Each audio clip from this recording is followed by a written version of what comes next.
The silence of space is a myth. To the uninitiated, the void between stars looks peaceful, a vast, velvety curtain drawn across the cosmos. But for those of us who have lived on the rim, out on the jagged edge of civilized space, we know the truth. Space screams. It howls with radiation, it groans with gravity, and sometimes it chitters with the sound of 1 billion hungry mouths. Welcome back to the archives. Today, we aren't talking about history that is written in stone, but history written in ash and plasma. We are looking at the Siege of Nova Terra, the day the sky turned black with Xylarian bioships, and the day the Order of the Veiled Sun, the so-called demon hunters, descended to meet them. This is the story of the day humanity looked into the maw of extinction and spat in its eye. To understand the war, you have to understand the battlefield. Nova Terra was a jewel, a terraformed paradise sitting in the Goldilocks zone of the Theta Eridani system. It was an agricultural hub, feeding 3 neighboring sectors. Peace was its primary export. They had a local militia, sure, a few thousand men and women with standard-issue pulse rifles and ceramic armor, but they weren't soldiers. They were farmers, engineers, and families. The attack didn't start with a declaration of war. It started with a shadow. It was 400 hours local time. The sensors on the orbital defense grid simply vanished. No debris, no distress signal, just gone. Then the sun was blocked out. The Xylarian hive fleet doesn't use metal or engines in the way we understand them. They grow their ships, massive, moon-sized organisms of chitin and pulsating flesh, drifting through the void on ripples of psychic energy. They arrived not to conquer, but to consume. Down on the surface, the sky turned a bruised purple. The atmospheric alarms began to wail, a sound that would continue for 3 days straight until the power grids failed. The first wave of drop pods weren't mechanical, they were sacs. Gross, fleshy spores fired from orbit that burst upon impact, releasing horrors that defy biological classification. We call them gaunts for lack of a better term. 6-legged, bladed nightmares the size of a tiger, with no eyes, only heat pits and rows of serrated teeth. The local militia, led by Captain Valerius, tried to hold the line at the capital city of Oakhaven. It was a slaughter. Standard pulse rounds would bounce off the Xylarian carapace unless you hit them dead center in the joints. The radio channels were filled with screams, static, and the wet, tearing sound of the aliens feeding. Within 6 hours, 60% of the planet was compromised. The evacuation ships were being picked out of the sky by bioplasma lost from the creatures in orbit. Nova Terra was dying. Captain Valerius had retreated to the Citadel, a fortified bunker complex built into the side of the Iron Peak Mountains. He had 50,000 civilians huddled in the tunnels behind him and maybe 200 soldiers left. He sent a final transmission, a wideband distress call on a frequency reserved for the desperate. He didn't expect an answer. The Federation fleet was 3 sectors away. Help wasn't coming. But something else was. Just as the Xylarian ground forces, a sea of chittering black armor, began to scale the walls of the Citadel, the atmosphere tore open. It wasn't a ship entry, it was a breach, a tear in reality itself. From the bleeding rip in the sky, a vessel emerged. It looked like a gothic cathedral strapped to a warp drive. Black iron, gargoyles, glowing runes pulsing with a deep violet light. This was the Aegis of Dawn, a strike cruiser of the Order of the Veiled Sun. The Federation calls them Special Forces. The outer colonies call them myths. But the enemies of humanity call them demons. Not because they are evil, but because to fight monsters, the Order had to become something other. They don't just use technology. They weave ancient, forgotten sorcery into their power armor. They hunt the things that hide in the dark. 3 drop coffins, heavy iron pods inscribed with warding runes, slammed into the earth right in the middle of the Xylarian swarm, just outside the citadel gates.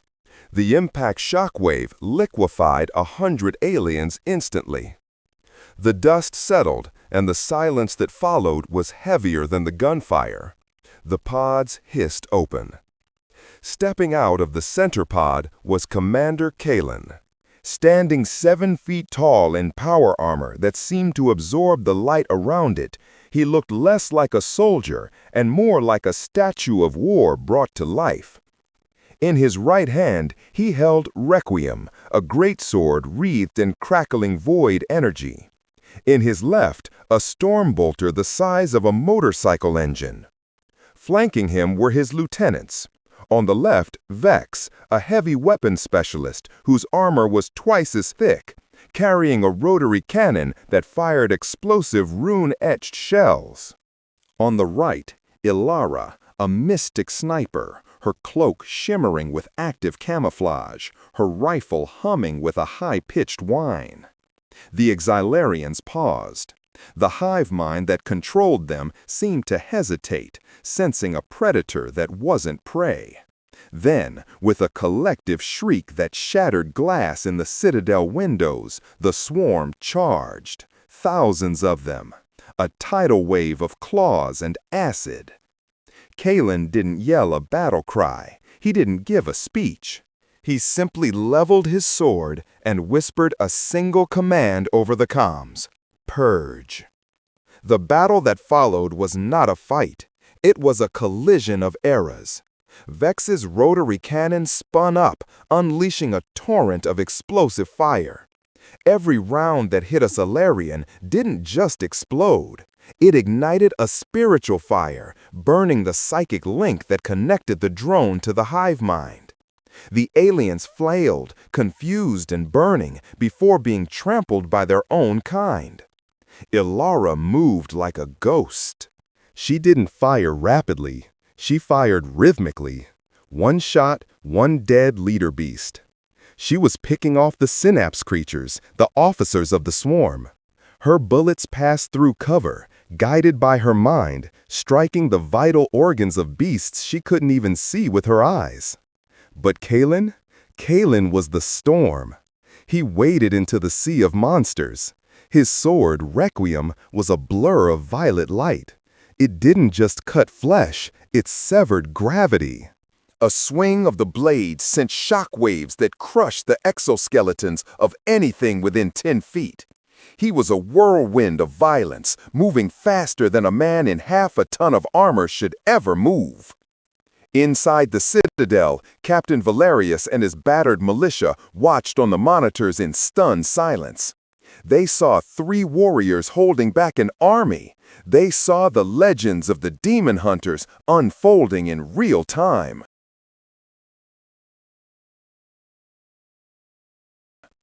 "Open the gates," Valerius ordered, his voice trembling. "We support them. Now." The militia, inspired by the sight of these demigods, rallied. They took to the walls, adding their laser fire to the carnage. For the first time in 12 hours, the humans weren't dying. They were winning. But the Xylarian hive mind is not stupid. It learns. It adapts. Seeing that the ground forces were being slaughtered by the 3 hunters, the hive mind shifted tactics. From the clouds above, a low, guttural vibration began to shake the ground. It felt like an earthquake, but deep in your chest. The soldiers on the wall looked up and saw it descending. A bio-titan.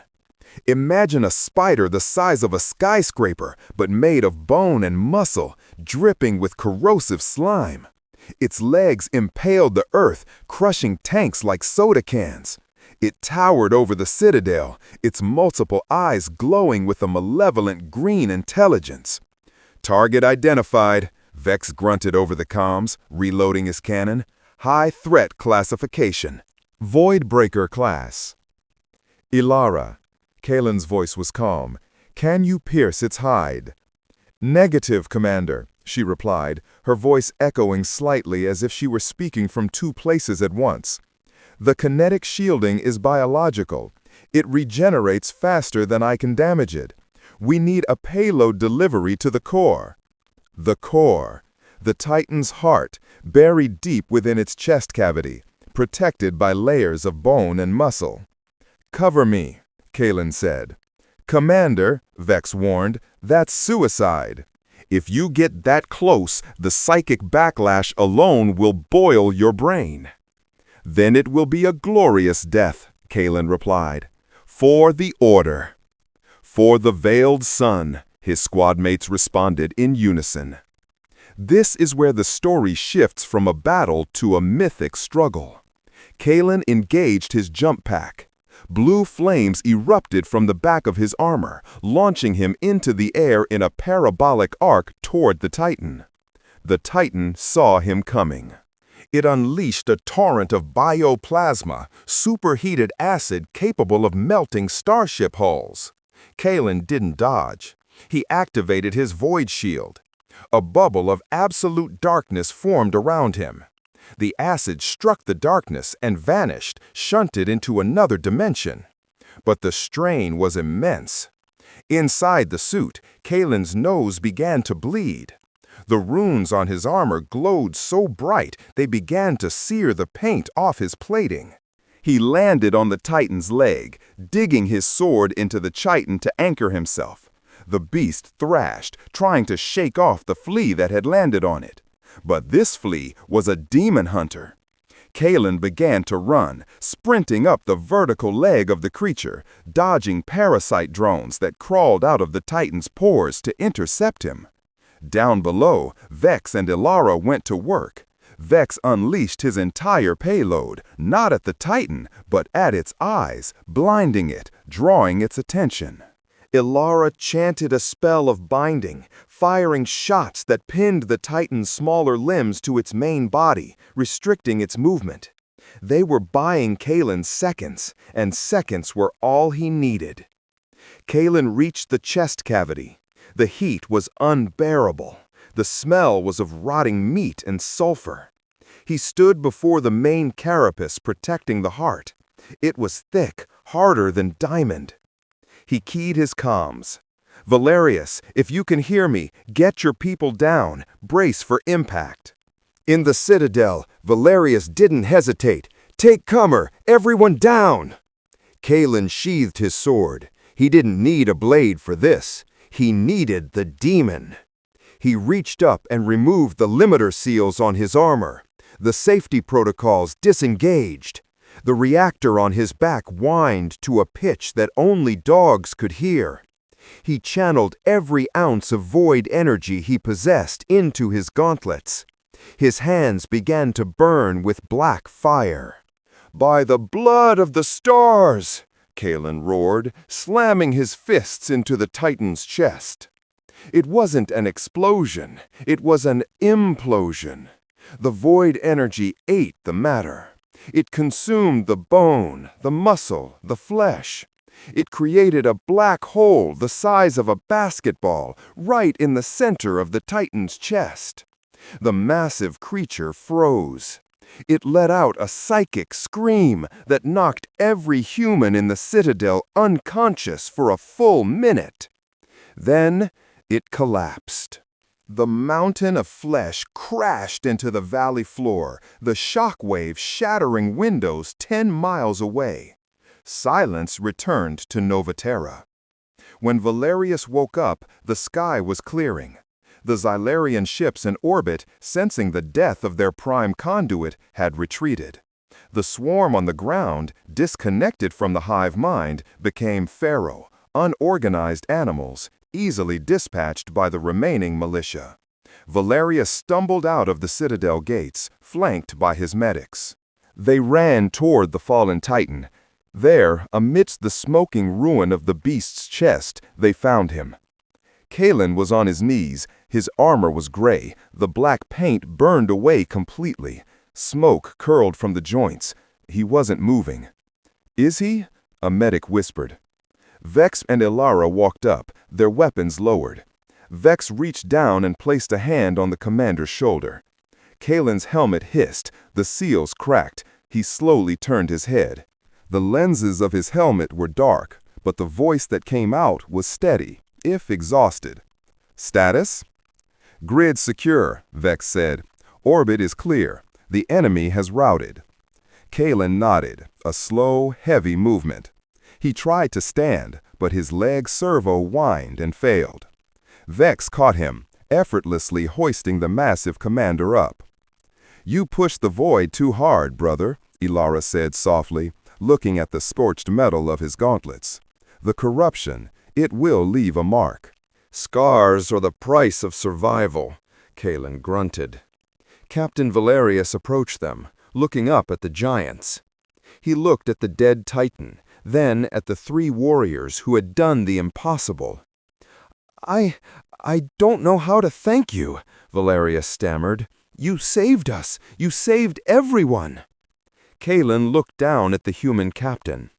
"We did not save you, Captain. We bought you time. The Xylarians are not a raiding party. They are a harvest. This was just a scout." The chill that went through the group was colder than the void. "They will return," Kalen continued, "and they will bring more. You must fortify. You must prepare.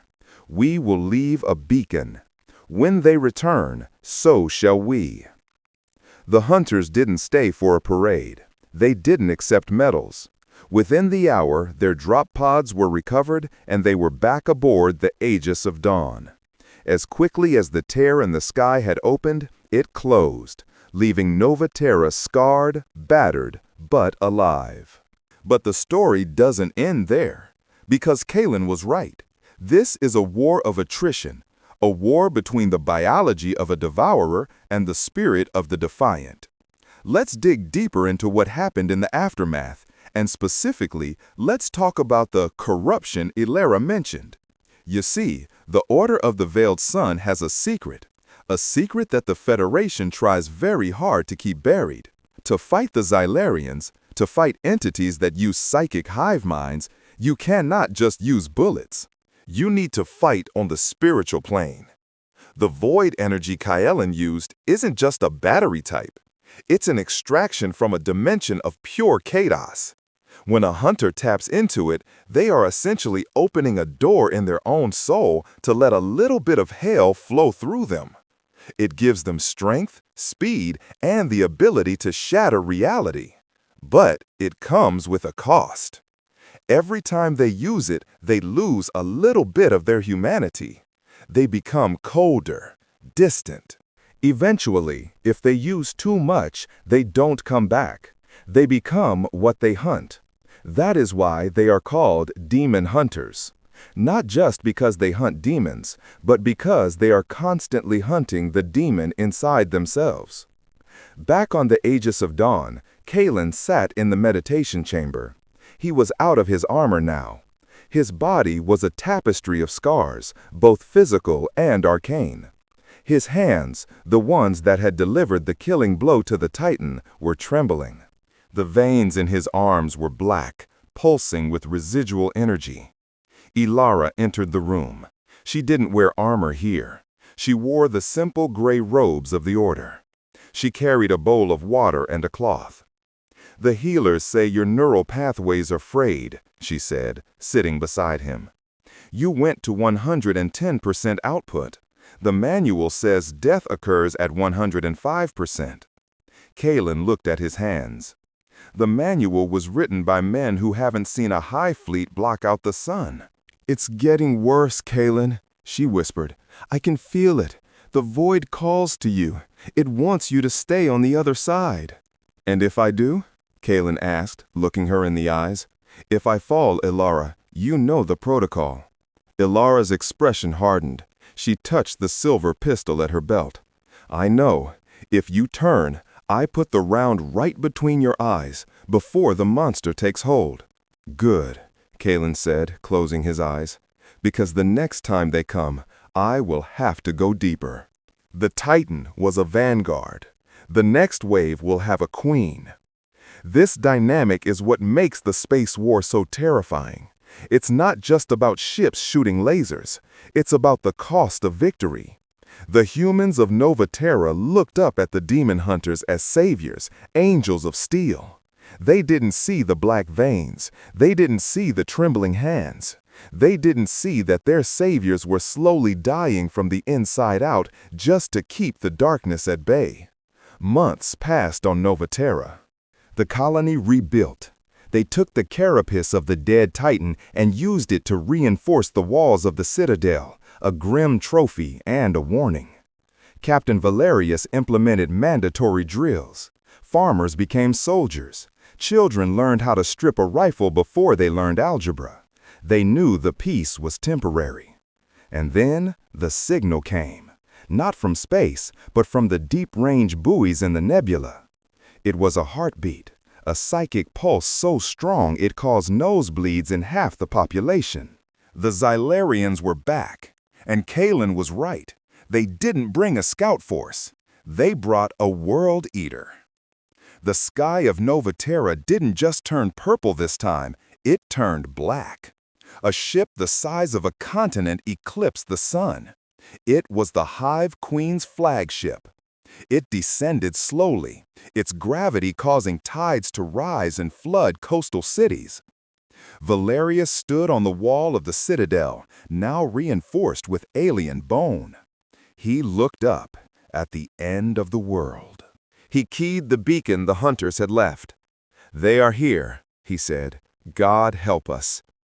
Space tore open again, but this time it wasn't one ship. 5 strike cruisers of the Order of the Veiled Sun burst into reality. The Aegis of Dawn was in the lead, but it was joined by the Hammer of Dusk, the Silent Vigil, and others. The Order had mobilized. Drop pods rained down like a meteor shower, hundreds of them. The sky was streaked with fire. Kalen hit the ground running. He was back in his armor, his void blade humming. But he wasn't alone. 100 hunters, brothers and sisters of the Order, landed with him, a wall of black iron and violet fire. The Xylarian ground forces poured from the World Eater ship, millions of them. The ground disappeared under the carpet of alien bodies. "Form the phalanx," Kalen roared. The hunters locked shields. A barrier of energy erupted, creating a literal line in the sand. The alien wave crashed against it, breaking like water on rock. But the queen was on the surface. She was a monstrosity of psychic power, floating above the battlefield, her brain pulsing with the collective consciousness of 1 billion organisms. She let out a scream that shattered the energy shields of the hunters. Lines broke, hunters fell. A Xylarian warrior beast, 4 arms wielding bone swords, tackled Vex. The heavy gunner went down, wrestling with the creature, his cannon useless at this range. He drew a combat knife, jamming it into the creature's neck, but another one jumped on his back. "Vex!" Ilara screamed, lining up a shot. She took the head off one alien, but there were too many. Kyle saw his brother fall. He saw the line collapsing. He looked at the Hive Queen floating in the distance. She was the anchor. Kill her, and the fleet falls into chaos. But she was miles away, surrounded by a Praetorian guard of elite beasts. There was no way to reach her on foot, and the air was too thick with flyers for a jump pack. Kalen looked at the teleporter device on his wrist. It was experimental, short range only, line of sight. He looked at Ilara. "Get Vex out of there. Pull back to the citadel." "What are you doing?" Ilara yelled over the roar of battle. "I'm ending this," Kalen said. He keyed the coordinates. "Not for a location on the ground, but for the inside of the Queen's psychic field." "Kalen, no! The field will disintegration you!" "Ideally," Kalen muttered. He activated the device. There was a crack of thunder, and Kalen vanished. He reappeared in midair, 50 feet above the Queen. The psychic pressure was immediate. It felt like being crushed by a submarine. His armor alarms screamed. His vision went red. The queen looked up, her 1,000 eyes widening in shock. She blasted him with pure mental energy. Kalen's armor began to crumple, his bones fractured, but he was falling toward her. He didn't use his sword, he didn't use his gun. He grabbed the 2 void grenades from his belt, weapons forbidden by the Federation, weapons that create a tear in reality that cannot be healed. Smile, Kalen gritted through teeth that were breaking from the pressure. He slammed into the queen's exposed brain matter and pulled the pins. The explosion was silent. A sphere of absolute nothingness expanded. It swallowed Kalen. It swallowed the queen. It swallowed the Praetorian Guard. The connection severed instantly. Across the planet, the Xylarian army stopped. Without the queen's iron will, they were confused. Then the feedback loop hit. The death of the queen sent a psychic shockwave back up the chain. The World Eater ship in orbit began to spasm. Its biological engine seized. It began to drift, falling out of orbit, burning up in the atmosphere. On the ground, Ilara and Vex, battered and bleeding, watched the mushroom cloud of void energy rising in the distance. It wasn't fire. It was a hole in the world, shimmering with violet lightning. "He's gone," Vex said, his voice thick with grief. Ilara lowered her rifle. She reached out with her mind, trying to find Kalen's spark. There was nothing, just the cold, empty silence of the void. The battle was won. The remaining hunters mopped up the disoriented aliens. The colony was saved again. But the cost was their finest warrior. In the days that followed, a monument was built on the spot where Kalen fell. But they couldn't build it on the exact spot because the reality there was still unstable. Gravity was wrong. Snow fell upwards. It was a scar on the planet that would never heal. The Order of the Veiled Sun left Nova Terra. They had other worlds to save, other nightmares to hunt. But they left a garrison behind. Vex and Ilara stayed. They retired from the active crusade to train the Nova Terra militia to prepare the next generation. Because they knew something the civilians didn't. Years later, Ilara stood by the void scar, watching the violet lightning arc across the twisted ground. "You think he's dead?" Vex asked, limping up beside her on a cybernetic leg. "No," Ilara said softly. "The void doesn't kill you, Vex. It changes you." She looked into the swirling darkness of the anomaly. "I think he's still fighting," she said. "He's just fighting on the other side now, keeping the door closed from the inside." And that is the legend of the demon hunter. A story of sacrifice, of the line between man and monster, and the lengths we will go to protect our own. The Xylarians never returned to Nova Terra. Some say the sector is cursed. Others say the hive mind remembers the taste of the void, and it remembers the man who made them choke on it. So the next time you look up at the night sky and you see the stars twinkling, remember that the darkness between them isn't empty. It's a battlefield. And somewhere in that dark, Kalen is still swinging his sword, holding back the tide, alone in the dark, so that we can live in the light. This narrative of the demon hunters versus the alien invaders brings up a fascinating concept in sci-fi warfare, the asymmetrical counter. Usually in space war stories, it's tech versus tech, better lasers versus stronger shields. But here we see tech versus biology versus magic. The Xylarians represent ultimate biology, evolution weaponized. They don't need supply lines, they eat their enemies. They don't need comms, they think as one. The humans represent fragility. We are soft, squishy, and slow. The demon hunters bridge the gap. They use the magic or void energy to level the playing field. But the script flips the trope of the superhero. Usually, superpowers are a gift. Here, they are a curse. Kalen's power is literally killing him and damning his soul. It adds a layer of gothic tragedy to the action. Think about the weapon Vex uses, a rotary cannon with rune-etched shells. This combines the visceral, mechanical satisfaction of a heavy machine gun with the mystical element of spiritual damage. It's a perfect metaphor for the genre, gritty industrialism meeting cosmic horror. And Alara's role as the sniper/mystic highlights the precision needed. You can't just spray and pray against a hive mind. You need to sever the connections. She is the surgeon, Vex is the hammer, Kalen is the bomb. The setting of the Rim worlds is also crucial. It explains why help couldn't arrive. It isolates the protagonists, ramping up the tension. If they were defending Earth, there would be thousands of ships. But on Nova Terra, they are alone. Isolation breeds suspense. Finally, the ending. The ambiguous fate of Kalen. He's keeping the door closed from the inside. This transforms him from a soldier into a mythological figure. It gives the audience a sense of lingering hope and dread. He isn't resting in peace, he is in eternal combat. It's the ultimate sacrifice. So, what would you do if an alien hive mind descended on your world? Would you trust the Federation fleet that might not arrive in time?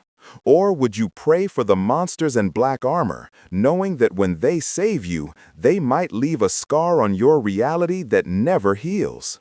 The universe is vast, and it is full of teeth. But as long as there are those willing to step into the void, humanity has a fighting chance. Thanks for joining us on this journey into the archives of the Rim. If you enjoyed this tale of the Order of the Veiled Sun, there are many more battlefields to explore, many more monsters to catalog. The war never ends, and neither do the stories. Until next time, keep your eyes on the stars, but don't look too deep into the dark. You might not like what looks back. Transmission ending. Keep your shields up. Let's expand on one final detail before we go, the nature of the Xylarian hive mind. We touched on it, but the horror of it deserves a moment. The Queen isn't a leader in the human sense.